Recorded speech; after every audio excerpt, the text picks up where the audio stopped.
what is happening, party people? It's Disco here, and welcome back to another Let's Draw with me. So today, before I start talking about anything, I just wanted to say, as I start my sketch here, that there is a slight trigger warning for this Let's Draw.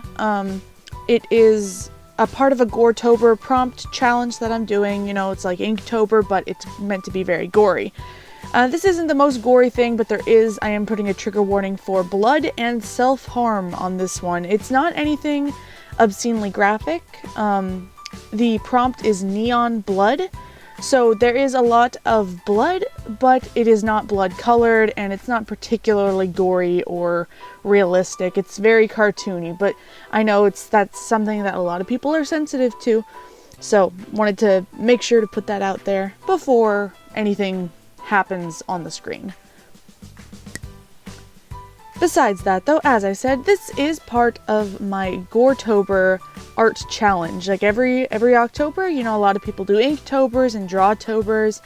A lot of furries do like Adoptober and stuff like that. And Goretober is another one of the fairly common and popular prompt sets to do. Now, I am following it's sort of a mix of one that I found that's from last year, and then some ones that I've thrown in myself. And this one, I think, was my day 3 prompt, I believe. And it was, like I said, it was neon blood. So I was very excited to do this, and I am insanely happy with how this came out in the end. It came out exactly as I saw it in my head, and that never happens. So as you've been watching, I've been putting down my sketches, and this time I actually did manage to record my whole sketching process, which I think is like the most fun part of it. So it was very fun to draw. Like I recorded it on a whim. It was probably like 2 a.m. at the time, and I'm really glad I did because I'm happy how it turned out, and I really like how the Let's Draw looks as well. And here I'm moving on to my lines, which is not too exciting. Typically for Goretober challenges, I've typically stuck to a lot of fandom stuff in the past, but so far this year I've done like pieces like this. Like this is a self-insert piece. This is meant to be like me, but sort of like a messed up, icky version of me. But this year so far for Goretober, I think only 2 of the pieces I've done are from fandoms, and as of right now it is what is it? It's October 7th, I believe, so I know this is going to go up in about a week. But so far, I haven't done that much fandom stuff, and it's been nice getting to work with some OCs and making some generic monsters.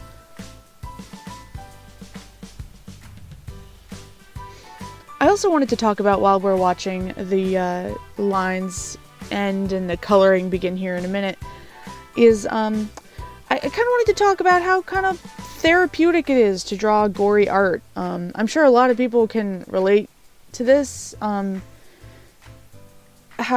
art for me is, and this is just going to be for me. It's not like, oh yeah, this is how it is, because some people I know really don't like gory artwork and they can't do it or something, and that's totally cool. But for me, I really love doing Goretober challenges and just drawing gore in general, and having a whole month as a good excuse to draw gore is really nice. But for me, it's weirdly therapeutic in a weird way. Not like, obviously no replacement for like actual therapeutic measures, but it's nice. It's a good way to vent. You know how some people they write sad songs or they listen to sad songs to vent. Well, for me, I like drawing gory artwork, or even like things that are just sort of have the implication of being gory, like this piece. I don't really consider this all that gory. It's just sort of maybe a little sad because that's how I felt when I was drawing it. I've been having a very rough go the last couple months, and this was just one of many vent art pieces that I've done recently, and having Goretober as an excuse to draw this like art that helps me get out what I'm feeling inside, it's helpful, and it's how I've always viewed gory artwork and like doing gory artwork, that is. Because sometimes I'm weird, like I can't look at gory artwork, but like I can draw it no problem.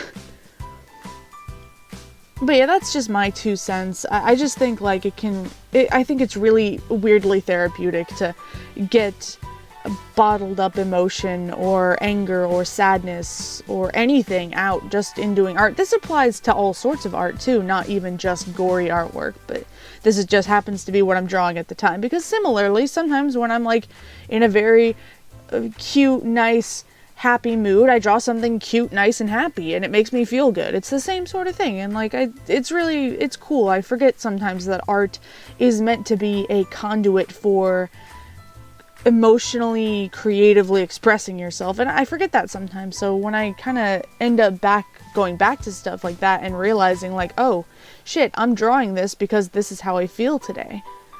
It's cool, it's interesting, and it's nice to be able to have a month prompt like Goretober to really to focus that energy as well. Like that's the other thing, is like a lot of the times I feel like I default to just drawing like furries or fandom stuff, so sometimes I forget like, hey, I can draw other things. I can just make something up. I'm an artist. I can do that. I don't know if anyone else ever has that feel, but like sometimes as an artist, I'm just like, holy shit, I'm an artist. I can draw whatever I want. I mean, like obviously like within the parameters of my skill, but I can draw whatever I want. And then like I do, and it's like a cool like realization that I have while I'm just drawing. I'm like, holy shit, I can draw whatever I want. I don't have to do certain things. I can literally do anything. But yeah, I didn't mean to ramble so much about that kind of thing, but that is kind of like the thing I wanted to talk about during this Let's Draw, because otherwise I'm not feeling super talkative or creative today. I just wanted to make sure to get this recording done so I could upload it when I wanted to. In here you can see I'm finishing up with the colors. I really enjoyed coloring this piece, doing all the bright colors and the dim colors and stuff like that. It was very, very fun. And I'm trying to do the background here and make it look good. I think like in hindsight, if I could like go back and do some things a little differently, I probably would. Just in terms of like the background colors and how I did the outline for the drippy bits and stuff like that. But otherwise, I'm very happy overall with it, like I said. One thing I do like that I thought of doing for the outline around me is I went in and I made it multiple colors. It's kind of a small, unnoticeable thing, but I thought it looked cool. And then I go in here and I think I start darkening up everything a little bit in a minute. And I'm going to be adding little glowy bits around the neon blood.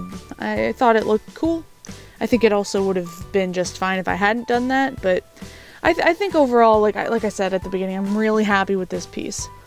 And I'm having a really fun time this month doing Goretober prompts. I might have another Goretober Let's Draw to post. I did record one, but it's on my phone, so I'm not sure how I'm going to make that work. But I might, and if anything, all my social media is going to be on the end card at the end of this video, so you can go and look at all the other Goretober prompts that I've been doing this month, and all my other artwork, and you can support me on those websites as well. But thank you everybody so much for watching. Please leave a like if you enjoyed, and subscribe if you'd like to see some more. But for the most part, I hope it just made you happy. You have a great day, and stay spooky. Bye-bye!